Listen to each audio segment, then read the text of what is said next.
Scroll করে একবার চলে গেলে আমার আম্মুর হাতের এই ইউনিক ওরস খিচুড়ির রেসিপি মিস হয়ে যাবে কিন্তু পরে আর আফসোস করা ছাড়া কোনো উপায় থাকবে না।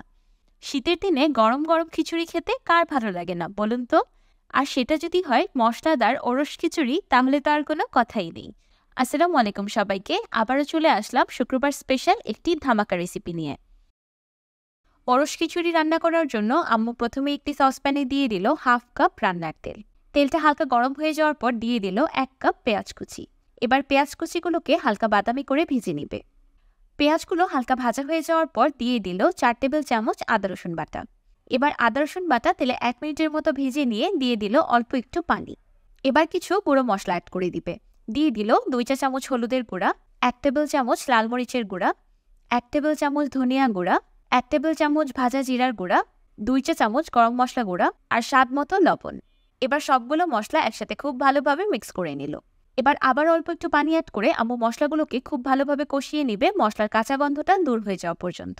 মশলার পানিটা সম্পূর্ণ শুকিয়ে গিয়ে তেল উপরে চলে এসেছে। এবার আম্মু দিয়ে দিল আলু আর মুরগির মাংস। এখানে আম্মু 4-5টি আলু আর 1 কেজি মুরগির মাংস ব্যবহার করেছে। দেখতেই পাচ্ছেন আম্মু মুরগির মাংসগুলোকে আলুর মতো একদম ছোট ছোট করে কেটে নিয়েছে। আলু আর মাংস মশলার সাথে 2 মিনিটের মতো রান্না করে আম্মু দিয়ে দিল 1 কাপ মুগ ডাল। আম্মু মুগ ডালগুলোকে আগে থেকেই ভেজে রেখেছিল। ভুনা খিচুড়িতে মুগ ডাল ভেজে ব্যবহার করলেই সবচেয়ে বেশি টেস্ট পাওয়া যায়। এবার মুগ ডালটাকেও মশলার সাথে 2 মিনিটের মতো রান্না করে নিল। দেখতেই পাচ্ছেন পানি সম্পূর্ণ শুকিয়ে গিয়ে মশলাটা একদম ভাজা ভাজা হয়ে এসেছে।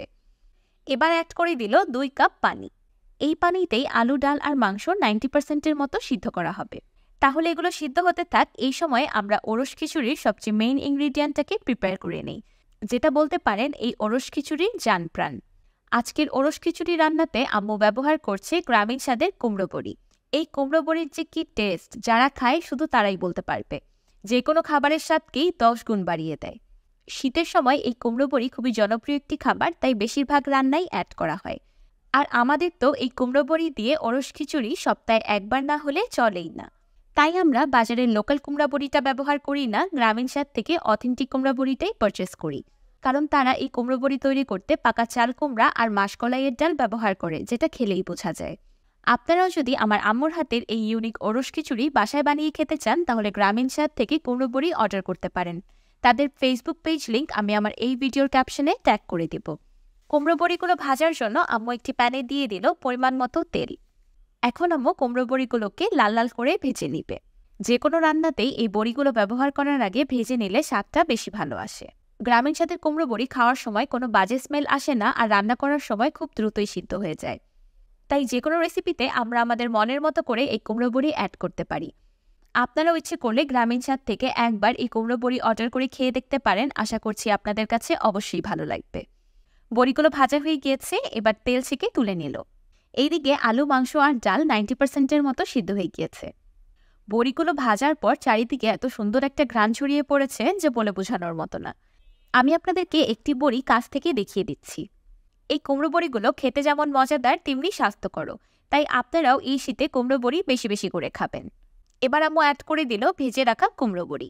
এখন এই কুমড়ো বড়িগুলোকে আম্মু মশলার সাথে 2 মিনিটের মতো রান্না করে নিবে। এতে করে মশলাটা বড়ির ভিতর খুব ভালোভাবে ইনফিউজ হয়ে যাবে। রান্নাটা অলরেডি দেখতে কতটা বেশি লোভনীয় লাগছে, তাই না? আমার তো ইচ্ছে করছে এটাকে চুলা থেকে নামিয়ে এমনিতে খেয়ে নেই। এটাকে চুলা থেকে নামিয়ে ভাতের সাথে মাখিয়ে খেতেও কিন্তু দুর্দান্ত লাগবে। এবার আম্মু অ্যাড করে দিল 500 গ্রাম চিনি গুঁড়া পোলাওয়ের চাল। আম্মু চালগুলোকে আগে থেকেই ভালো মতো ধুয়ে পানি ঝরিয়ে রেখেছিল। এবার চাল মশলার সাথে 2 মিনিটের মতো ভেজে নিবে। এবার অ্যাড করে দিল 1 লিটার বা 4 কাপ পানি। আর আমি অ্যাড করে দিলাম স্বাদ মতো কাঁচামরিচ। এই সময় আম্মু লবণটাকে চেক করে আরেকটু লবণ দিয়ে অ্যাডজাস্ট করে দিয়েছিল। এখন চুলার একদম হাই আছে খিচুড়িটাকে ঢেকে রান্না করবে 2 মিনিটের মতো। যেহেতু আম্মু এখানে গরম পানি ব্যবহার করেনি, তাই খিচুড়িটাকে 2 মিনিটের মতো ঢেকে দিয়েছিল যেন দ্রুত বলক চলে আসে। আপনারা যদি গরম পানি ব্যবহার করেন তাহলে না ঢাকলেও চলবে। বিরিয়ানি বা তেহারি রান্না করলে পানি দেওয়ার পর এতটা নাড়তে হয় না, কিন্তু যেহেতু এটা খিচুড়ি রান্না হচ্ছে আর এটাতে ডাল ব্যবহার করা হয়েছে তাই তলানিতে বসে যেতে পারে, তাই মাঝে মাঝে অবশ্যই নেড়ে দিতে হবে।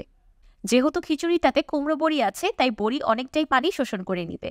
তাই আম্মু একটু পানি থাকতেই চুলার ফ্লেমটাকে একদম লো করে দিয়েছে আর এখন খিচুড়িটাকে দমে দিয়ে দিবে। এমন ছিদ্রযুক্ত ঢাকনা হলে অবশ্যই ছিদ্রটাকে বন্ধ করে দিতে হবে। 5 মিনিট পর ফিরে এলাম। এখন আম্মু খিচুড়িটাকে উল্টে দিচ্ছে, নিচের চালগুলো উপরে আর উপরের চালগুলো নিচে দিয়ে দিবে। এবার খিচুড়িটাকে আবারও গোল করে দমে দিয়ে দিবে 10 মিনিটের মতো। 10 মিনিট পর আপনাদেরকে খিচুড়ির লুকটা দেখিয়ে দিচ্ছি। দেখতেই পাচ্ছেন পানি সম্পূর্ণ শুকিয়ে একটা পারফেক্ট খিচুড়ি তৈরি হয়েছে। এই ওরস খিচুড়িটা এমনই হয়, না খুব বেশি ঝরঝরে না খুব বেশি পাতলা, একদম মাখা মাখা একটা খিচুড়ি হয়। ওরস খিচুড়ি হোক বা অন্য যে কোনো খিচুড়ি, আমার কাছে একটু মাখা মাখা খিচুড়ি খেতেই বেশি ভালো লাগে। আপনাদের কাছে কেমন খিচুড়ি খেতে ভালো লাগে, ঝরঝরা, মাখা মাখা নাকি পাতলা? আমাকে অবশ্যই কমেন্ট করে জানাবেন। খিচুড়ির লুকটা দেখে আর নিজেকে আটকে রাখতে পারলাম না, তাই মাঝখান থেকে টুপ করে এসে অল্প একটু খিচুড়ি নিয়ে টেস্ট করে ফেললাম। ট্রাস্ট মি, খিচুড়ির রাইসটাই এত বেশি ফ্লেভারফুল হয়েছে যে বলে বোঝানোর মতো না, এতটা বেশি ইয়াম্মি। আম্মু খিচুড়িটাকে আবারও ঢেকে দমে দিয়ে দিয়েছিল 5 মিনিটের মতো। 5 মিনিট পর আমাদের ওরস খিচুড়ি পারফেক্টলি কুকড। তাহলে আর দেরি কেন, এখন গরম গরম খিচুড়িটা পরিবেশন করার পালা।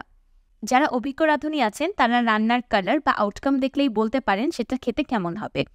তাই আমার মুখে বলে বোঝানোর কোনো প্রয়োজন নেই, আপনারা অবশ্যই বুঝে গিয়েছেন যে এই খিচুড়িটা খেতে কতটা দুর্দান্ত লাগবে। এইটার থেকে বেস্ট ভুনা খিচুড়ির রেসিপি আর হতেই পারে না। আপনারা আমার আম্মুর এই রেসিপিটা হুবাহু ফলো করে একবার এই ওরস খিচুড়িটা রান্না করে খেয়ে দেখবেন। যখনই খিচুড়ি রান্না করবেন শুধু এই রেসিপিটাই বানাতে ইচ্ছে করবে।